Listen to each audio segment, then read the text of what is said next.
Hey guys, my name is Vlad and welcome back to my channel. This is the next video of my series about Gemini CLI tutorial. In this video, we're gonna talk about Gemini CLI new features. We're gonna talk about session management. Session management will allow you pick up exactly where you left off. It means no matter what happened, network issues, lack of battery, or any other problem with your terminal, you always can start from where you left. And the best part, you almost don't have to do anything. Every time you interact with Gemini CLI, your session is now automatically saved. You don't have to save anything manually. Gemini will do it at the background. In order to use this feature, make sure you are using the latest version of Gemini CLI. Usually Gemini will update itself after the first launch. Okay, let's try this feature in action. Let me demonstrate how to use it. Simply launch Gemini CLI, type /resume. If you have any previous sessions, you will see the list here. However, as you could see, I don't have any sessions yet.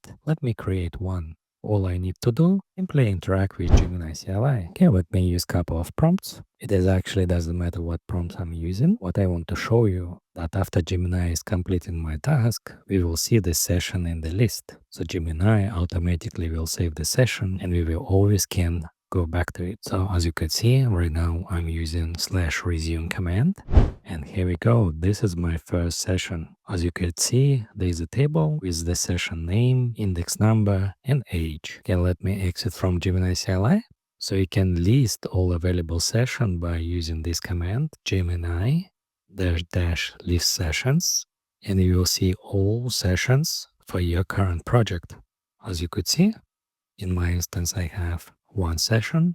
Session has index and the hash.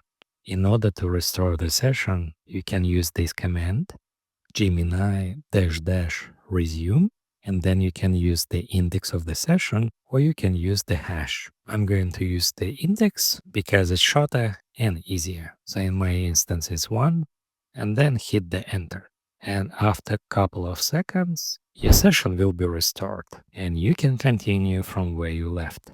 So as you could see, this is my previous session and everything auto-saved. It means you always can go back to the previous session and continue the work from there. I think this is really cool feature. Keep in mind that by session, Gemini means not numbers of prompts that you use in one session. For example, in one session, you can have like 20 or 30 prompts and everything will be stored under one session. If you want to create another session, you have to open another Gemini CLI. Then run your first prompt, then let Gemini finish its job.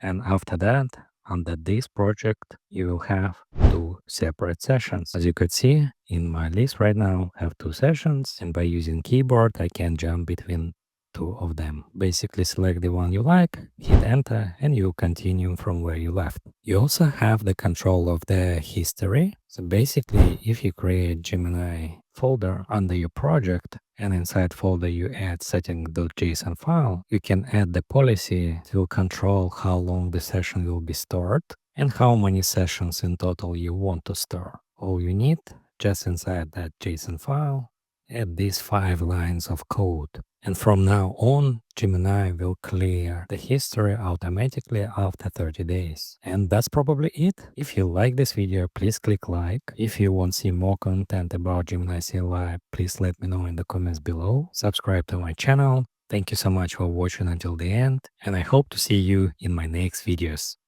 Bye.